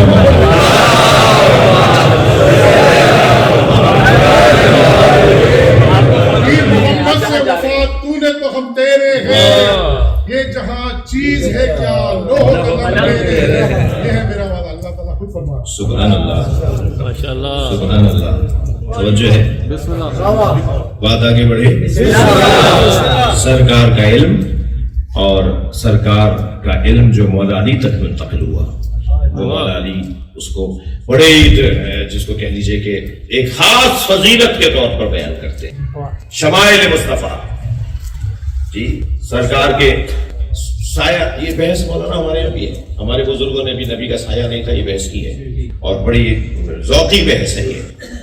جن کے ہاں ذائقہ اچھا ہے انہیں اچھی لگتی ہے. یہ ذوقی گفتگو ہے، عرفانی اور جو ہے وہ ادبی گفتگو ہے کہ نبی کا سایہ نہیں تھا. نبی کا سایہ نہیں تھا اس لیے کہ سایہ کبھی لمبا ہو جاتا ہے، کبھی چھوٹا ہو جاتا ہے، کبھی آگے نکل جاتا ہے. جو نبی سے آگے نکل جائے وہ ادب والا تھا. مجھے تو غدیر میں سمجھ میں نہیں آتا کہ یہ کیا ہوا تھا. جو آگے چلے گئے انہیں واپس بلایا، جو نبی سے آگے چلے گئے وہ مسلمان کیسے تھے؟ جو پیچھے مگر ہوا بھائی ایسا، اور ایک دفعہ نہیں ہوا، بار بار ہوا، اور ہر بار ایسا کرنے پر بھی مسلمان ہے، اور ادب اور احترام رکھنے والے مسلمان نہیں ہیں. سرکار کا سایہ نہیں تھا. ایک سنی عالم دین نے بڑا حسین مقالہ اس کے اوپر لکھا ہے. پہلے سنت نے بہت کام کیا اس پہ. ہمارے یہاں کیونکہ اس سے زیادہ بحثیں ذرا زیادہ مبتلا رہی ہیں تو اس پہ کام کم ہوا ہے، مگر ہوا ہے. اہل سنت عالم دین کہتے ہیں کہ ان النبی ظل اللہ، نبی اللہ کا سایہ تھے، وَإِنَّ الظِّلَّ لَا ظِلَّ لَهُ، اور سائے کا سایہ نہیں. اور پھر اس کے اوپر گفتگو ہے کہ سایہ اندھیرا ہوتا ہے اور نور سے اندھیرا صادر نہیں ہوتا. تو سرکار کے فضائل کا باب. مگر میرے عزیزوں، میرے محترم سننے والوں، جو بحث ہے، جو گفتگو ہے وہ یہ کہ نبی اکیلی ذات جنہیں پروردگار عالم نے ایسے سجا کر بھیجا اور ان کی سجاوٹ سے جوڑا ہے مولا علی کی سجاوٹ. انا وعلی من نور واحد، یعنی جب قصہ آگے بڑھے گا تو نبی سے علی، علی سے امام حسن، امام حسن سے امام حسین، امام حسین سے آگے بات بڑھے گی امام سجاد، اور بات امام صادق تک پہنچے گی، اور پھر کمال امام مہدی پہ جا کے ہوگا. اور امام حسین بھی جن کے لیے فرماتے ہوں کہ اگر میرے زمانے میں مہدی آ گئے ہوتے تو میں حسین مہدی کی خدمت کے لیے خود کو وقف کر دیتا.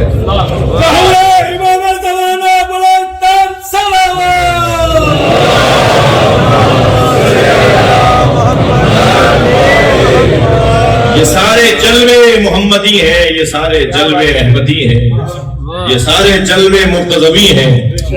یہ حقیقت ایک ہے اور جلوے مختلف ہیں. تقلبک فی الساجدین، اے میرے حبیب ہم تمہیں ساجدوں میں پلٹاتے رہیں گے. یہ جو بار بار آتے رہیں گے نبی، ہم نبی کی رحلت کے بھی قائل ہیں اور حیات کے بھی قائل ہیں. واقعہ رحلت بھی گزرا ہے، ہم اسے بھی مانتے ہیں، اور نبی مکرم زندہ ہیں، حیات ہیں، ابھی ہیں، ہم اسے بھی مانتے ہیں. اور جب وہ تصویر بدل کے آگے بڑھتے ہیں تو علی کی شکل میں آتے ہیں، اور کبھی امام حسن اور امام حسین کی شکل میں آتے ہیں. اور یہ اس طرح بھی روشن ہے کہ جب چادر میں لے لیتے ہیں تو چادر سے باہر تو فاطمہ حسن و حسین ہوتے ہیں، چادر کے اندر تو سارے فاطمہ ہوتے ہیں. ہم فاطمہ، یہ سب فاطمہ ہیں، یہ سب محمد ہیں، یہ سب علی ہیں. ان سب کی حقیقت ایک ہے. جبریل بھی نہیں پہچان پاتے. یا رب ومن تحت القصاء، یا اللہ چادر کے نیچے کون ہے؟ تمہیں نہیں پتا کون ہے، تم سے زیادہ کون جانتا ہے کہ کون ہے؟ مگر جبریل بھی جواب یہ دیں گے جب یہ علیحدہ علیحدہ ہوتے ہیں تو پہچاننے میں آتے ہیں، اور جب یہ ایک جگہ ہو جاتے ہیں تو میں بھی نہیں جان سکتا کہ ان میں کون کون ہے. جی بچوں کے لیے مثال دے رہا ہوں کہ مختلف ظرفوں میں پانی رکھ دیجئے اور پھر پوچھئے گلاس کا پانی، جگ کا پانی، سرائی کا پانی، گھڑے کا پانی، تو بتا دیا جائے گا یہ سرائی کا پانی ہے، یہ جگ کا پانی ہے، یہ گھڑے کا پانی ہے. لیکن سارے پانی ایک جگہ کر کے پوچھئے جگ کا پانی کون سا ہے. جب یہ علیحدہ علیحدہ ہوتے ہیں تو پہچاننے میں آتے ہیں، جب یہ ایک جگہ ہو جاتے ہیں تو جبریل بھی نہیں جان سکتے. ہمارا کام یہ ہے کہ ہم ان کی سیرت اور ان کی دی ہوئی تعلیم پر عمل کریں. 5 منٹ اور برداشت کیجیے. سرکار دو جہاں کے بارے میں 2 بحثیں بہت روشن ہیں. ایک آپ کے شمائل کی گفتگو اور ایک آپ کی سیرت کی گفتگو. شمائل کی گفتگو میں نے کسی حد تک کچھ کی ہے جو نہیں کہہ سکتے کہ ساری ہو گئی، یقیناً نہیں ہو سکی ساری، اور جو سیرت کی گفتگو ہے اس کے اندر سرکار کی سیرت اللہ کی جانب سے ہمارے لیے ایک مثالی سیرت قرار دی۔ ماشاءاللہ کامیاب ترین شخصیت وہ ہے جو 4 باتوں کا خیال رکھے، اور سرکار سے بڑا کائنات میں کوئی کامیاب نہیں۔ ان کی کامیابی کی ایک بڑی دلیل یہ ہے کہ جیسے جیسے شعور بشر بڑھتا جا رہا ہے محمد الرسول اللہ پڑھا جا رہا ہے۔ یہ سرکار کی کامیابی کی ایک دلیل ہے۔ 4 باتوں کا خیال جس کی زندگی میں بھرپور ہوگا وہ کامیاب ترین شخصیت ہے۔ سب سے پہلی بات اس کے رب کے ساتھ تعلق کیسا ہے۔ اگر اپنے اللہ کے ساتھ اس کا تعلق نہیں ہے، اس کے پاس 2 رکعت نماز پڑھنے کا ہی ٹائم نہیں ہے، اس کے تعلقات اپنے معبود کے ساتھ ہیں ہی نہیں، تو یہ کامیاب نہیں ہے۔ دنیا کچھ کہتی رہے، اسے کتنا ہی بڑا کہتی رہے، اگر اس کا اس کے رب کے ساتھ تعلق نہیں ہے تو یہ کامیاب انسان نہیں۔ دوسرا عنوان دیکھا جائے کہ اس کا گھر والوں کے ساتھ تعلق کیسا ہے۔ گھر میں داخل ہوئے تو بیگم صاحبہ بچوں کو ڈرائیں دھمکائیں، ابا آ گئے سو جاؤ، ابا آ گئے چپ ہو کے بیٹھ جاؤ، ابا آئے یا جلاد آیا ہے۔ جس کا گھر والوں کے ساتھ اخلاق ہی اچھا نہ ہو وہ انسان ناکام انسان۔ سارے جہان کے لیے تو مسکرا کے بات کرنے والے ہیں مگر بیگم صاحبہ سے منہ بگاڑ کے بات کرتے ہیں، یہ ناکام انسان ہے۔ جس کا اخلاق گھر والوں کے ساتھ اچھا نہیں ہے وہ ناکام انسان ہے۔ تیسرا عنوان کسی کامیاب انسان کے لیے دیکھا جائے کہ یہ دشمنوں کے ساتھ کیسا ہے۔ دشمنوں کے ساتھ رویہ انسان کے قد کا پتہ بتاتا ہے، یہ کتنا دراز قد کا، کتنا بڑا آدمی ہے۔ تیسرا عنوان یہ جا رہا ہے، اس نے کوئی ایسا کام کیا ہے جو طویل چلتا رہے، مسلسل چلتا رہے، بعد میں بھی جاری و ساری رہے، یہ دیکھا جائے گا۔ نبی کی سیرت میں یہ 4 عنوان کمال پر ہے۔ اللہ کے ساتھ تعلق اتنا گہرا ہے کہ پروردگار عالم ان کی اداؤں کو اپنی عبادت بنا دیتا ہے۔ تسلی دیجیے، تھکے نہیں ہیں آپ، ذرا تسلی کر کے بول رہے ہیں۔ ماشاءاللہ میں کچھ کہنے جا رہا ہوں، ان کی ادا اللہ نے نماز بنا دی۔ کیا فرمایا؟ صلو کما رأیتمونی اصلی، نماز ایسے پڑھو جیسے مجھے پڑھتے ہوئے دیکھ رہے ہو۔ لیکن یہ نہیں کہا صلو کما اصلی، نماز ایسے پڑھو جیسے میں پڑھ رہا ہوں۔ فرمایا صلو کما رأیتمونی اصلی، نماز ایسے پڑھو جیسے مجھے پڑھتے دیکھ رہے ہو۔ یعنی نماز بھی چاہتے ہیں، اپنا دیدار بھی چاہتے ہیں۔ ایسے پڑھو جیسے نماز ایسے پڑھو جیسے مجھے پڑھتے ہوئے دیکھ رہے ہو۔ جناب بلال حبشی کہتے ہیں کہ میں تو نبی کو دیکھنے جاتا تھا، میری نماز بھی ہو جاتی تھی، نہیں تھک گیا۔ شاعر کہتا ہے ادائے دید سراپا نیاز تھی میری، دیکھنے کا انداز ہی بتا دیتا ہے نا کہ عاجز ہے یا متکبر ہے، یہ کیا سوچ رہا ہے۔ ادائے دید سراپا نیاز تھی میری، کسی کو دیکھتے رہنا نماز تھی میری۔ صلوات پڑھیں ذرا محمد علیہ۔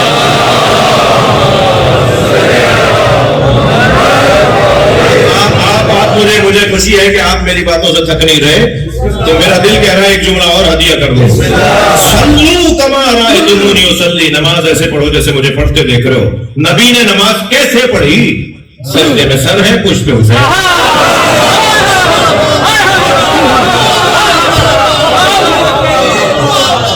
نماز پڑھو جو محبت حسین کے ساتھ، یہ ہے نبی کی نماز۔ نبی کی نماز یہ ہے کہ حسین کی محبت کے ساتھ اللہ کا رب کے ساتھ کیسا تعلق ہے، یہ نبی کی سیرت کا حسین بات ہے۔ گھر والوں کے ساتھ تعلق کیسا ہے؟ جی بچے منتظر ہوتے ہیں کہ نانا کب آئیں گے، جی سیدہ منتظر ہوتی ہے بابا کب آئیں گے، اور سرکار بچوں کے ساتھ مکمل وہ وقت دیتے ہیں جو سرکار کسی اور کام اور کسی اور امر کے لیے قرار دیتے ہیں۔ بہت بڑا پیغام ہے تربیت اولاد کا۔ یہ بچے آپ کے ساتھ جو آئے ہوئے ہیں محفل میں، بڑی ذمہ داری ہے، یہ امانتیں لائی ہیں ہمارے پاس۔ جن کے پاس نہیں ہے ان سے پوچھیں کہ کیا نہیں ہے ان کے پاس، جن کے پاس ہیں وہ قدر کریں ان معصوم چہروں اور پاک دل لوگوں کی. یہ امانت الہیہ ہے. نبی مکرم اپنے ان بچوں کے ساتھ مصروف ہے. ایک دن کشتی لڑوائی دونوں بچوں. امام حسن امام حسین, آؤ بیٹا ذرا کشتی لڑ کے دکھاؤ. ابھی لڑنے کا لفظ بولا جاتا ہے نا کشتی میں, اس لیے بول رہا ہوں میں. محاورہ ہے ہی ہے, تو یہ نہیں کہ مولانا تو لڑائی کرواتا. میں اپنے سامعین کے مزاج کو بھی جانتا ہوں. وہ آئے تھے بڑے بن کے ایسے اتنی دیر تو انتظار کروایا, آخر میں آ کے انہیں خراب کر دیا. وہ امام حسن امام حسین کی لڑائی کروایا. بھائی محاورہ ہے یہ. سلوات پڑھے ذرا محمد.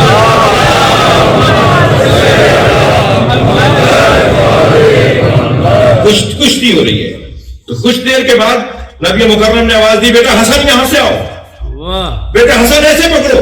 تو جناب زہرا نے فرمایا بابا حسن کا ساتھ دے رہے ہیں, میرے حسین کا ساتھ نہیں دے رہے. فرمانے لگے بہت دیر سے جبریل حسین کا ساتھ دے رہے ہیں.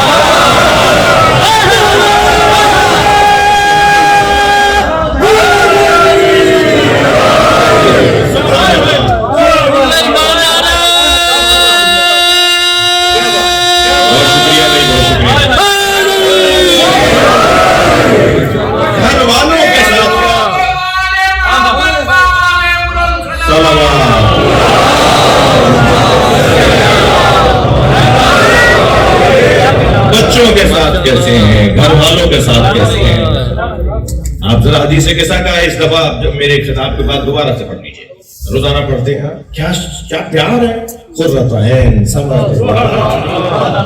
جب امام حسن امام حسین نے آ کر سلام کیا ہے تو کیسے جواب دے رہے ہیں نبی, میرے لال, میرے پیارے, میری آنکھوں کی ٹھنڈک, میرے میروائے دل. پیار سے بات کریں. الجھنے کی بات کیا ہے, ضرورت کیا ہے بچوں سے. خیر یہاں والے بچے تو الجھنے نہیں دیتے آپ کو. ساری مصیبتیں آپ نے اپنے بچپن میں بھگت لی. جب آپ چھوٹے تھے تو آپ کے ساتھ بہت کچھ ہوا ہے, لیکن یہاں والے تو اپنے حقوق خوب جانتے ہیں. ورنہ ڈانٹ کے جواب دینا, لڑ کے بات کرنا بچوں سے, یہ کسی طور پر بھی سنت کے خلاف ہے. حتیٰ مدینے کے بچے یہ پریشان تھے اس بات پر کہ نبی ہمیں سلام نہیں کرنے دیتے, خود پہل کرتے. چلے وہ تو حسنین کی بات ہے نا, وہاں تو قصہ ہی خاص ہے, لیکن عام بچوں کو بھی نبی مکرم پہل نہیں کرنے دیتے. سارے مدینے کے بچے گلی کے پیچھے چھپ کے کھڑے ہو گئے, اور سرکار جب قریب آئے تو آواز دینا چاہ رہے تھے, تو نبی نے دور سے آواز لگائی کہ وہ گلی میں چھپے کھڑے ہیں, ان پہ میرا سلام. وہاں بھی انہیں سلام کرنے نہیں دیا. گھر والوں کے ساتھ, بچوں کے ساتھ, بہنوں کے ساتھ, بھائیوں کے ساتھ, زوجہ کے ساتھ کیسا ہونا چاہیے. یہ نبی کی سیرت کا بڑا حسین باب ہے. میرا پسندیدہ مضمون ہے مگر میں جلدی جلدی گزر رہا ہوں. تیسرا عنوان, دشمن کے ساتھ کیسے تھے. دشمن کے ساتھ کیسے تھے. میں انتہائی عاجزانہ, مؤدبانہ, دس بستہ اپنی قوم سے گزارش کر رہا ہوں کہ انتقام لینے اور بدلہ لینے کا جو اصطلاح ہے وہ اپنی لغت سے نکال. نبی کی سنت اور سیرت پہ عمل کرنے والوں سے بات ہو رہی ہے. سب سے بڑا انتقام یہ ہے کہ انتقام نہ لیا جائے, درگزر کر دیا جائے. نبی اپنے دشمنوں کے ساتھ کیسے. فرمایا ما اوتي نبی قط کما اوتیت, کسی نبی کو اتنی اذیتوں کا سامنا نہیں کرنا پڑا جتنا اکیلا تنہا مجھ مصطفیٰ کو اذیتوں کا سامنا کرنا پڑا. وہ نبی جنہوں نے اذیتیں پہنچائی تھی انہیں دیکھ کے کیا فرماتے اذهبوا جاؤ جاؤ انتم الطلقاء, میں نے تمہیں آزاد کر دیا. کچھ بدلہ نہیں لیا, کوئی بدلہ نہیں لیا, اور بہت اذیت پہنچائی تو کہا یا اللہ اللہم اغفرہم انہم لا یعلمون, یا اللہ انہیں معاف کر دے, جانتے نہیں میں کون ہوں. انہیں پتا ہوتا کہ میں کون ہوں تو یہ میرے ساتھ ایسا نہیں کرتے. انہیں معاف کر دے, میں انہیں معاف کر رہا, تو انہیں معاف کر دے. کیا شان ہے. مسائل نہیں پڑھ رہا لیکن نبی کا جلوہ میں کربلا میں دکھا رہا ہوں. ایک یزیدی لشکر کا سپاہی کہتا ہے میں نے 10 لوگوں کو حسین کی تلوار کے نیچے دیکھا اور حسین کی تلوار ہٹتے دیکھی اور انہیں بھاگتے دیکھا, اور مجھے یقین ہو گیا کہ حسین قصدن انہیں چھوڑ رہے, مار نہیں رہے, قتل نہیں کر رہے. تو کہتا ہے کہ میں اپنا گھوڑا ان کے گھوڑے کے سامنے لے آیا, آواز دے کر کہا اے حسین ابن علی, آپ لوگوں کو مار سکتے ہیں مگر مارتے نہیں ہیں, آخر کچھ لوگوں کو آپ چھوڑ رہے ہیں. تو وہیں سے فوراً بے ساختہ, جیسے اس نے سوال کیا, جب آپ سوال اس کا مکمل ہوا, مولا نے بے ساختہ فرمایا اس کی نسل میں مومن آنے والا ہے. کیا کریمی ہے, کیا کریمی ہے. یہ مارنے آئے, امام چھوڑ رہے کہ نہیں اس کی نسل میں مومن آنے والا ہے. دشمن کے ساتھ کیسے ہے, دشمن کے ساتھ کیسے ہے. اور چوتھا عنوان سرکار کی سیرت کا حسین باب ہے. بس میں اپنے بیان کو مکمل کر رہا ہوں کہ اپنے بات کا کیا انتظام کر کے گئے. کلمہ تو قیامت تک چلے گا, تو امت تو قیامت تک رہے گی, تو آپ نے قیامت تک آنے والی امت کے لیے کیا انتظام کیا ہے؟ تو نبی کی سیرت کا یہ باب بھی حسین باب ہے. انی تارکن فیکم الثقلین, میں تمہارے درمیان دو گراں قدر چیزیں چھوڑے جا رہا ہوں, ایک قرآن اور ایک اپنی اہل بیت. اب قیامت تک اہل بیت قرآن ساتھ رہیں گے. اگر قرآن ہماری مجلسوں, مسجدوں میں اور امام بارگاہوں میں, گھروں میں رکھا ہوا ہے, تو نبی نے, جس نبی نے کہا ہے کہ اللہ ہے, اسی نبی نے کہا ہے نا قرآن اور اہل بیت ساتھ رہیں گے. تو اللہ ہے پر تو مجھے یقین ہے, تو قرآن کے ساتھ اہل بیت کے ہونے پہ یقین کیوں نہیں؟ قرآن کا ہونا بتا رہا ہے کہ اہل بیت ہیں, مجھے نظر نہ آئے تو میرا قصور ہے, بس جب میرا قصور ختم ہو جائے گا تو مجھے نظر آنا شروع ہو جائے گا. آج بھی ہماری محفل میں آئے بیٹھے ہیں, نہیں آئے تو بلند صلوات سے دعوت دیجیے.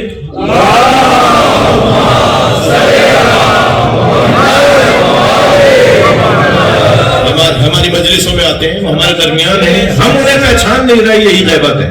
کسی پردے میں نہیں ہے, کسی غار میں نہیں ہے, کسی حجرے میں نہیں ہے, ہم پہچان نہیں رہے. جب پہچاننے لگیں گے وہی دن ظہور کا دن ہوگا. ہمارا امام, آخری جملے کہہ رہا ہوں, ہمارا امام حاضر ہے, ظاہر نہیں ہے. حاضر اور ہوتا ہے, ظاہر اور ہوتا ہے. سرکار 40 سال تک مکے میں حاضر تھے, ظاہر نہیں تھے. ہمارے امام حاضر ہیں, ہمارے درمیان ہیں, ظاہر نہیں ہے. جب ہم ان کو پہچاننے لگیں گے تو ظہور ہو جائے گا. اور اسی ظہور کے انتظام میں اور انتظار میں اور اہتمام میں ان محفلوں کا انعقاد ہے. وہ آ جائیں تاکہ ہم خود انہیں نبی کی مبارکباد دیں. مولا ہماری دعا کو قبول فرمائے.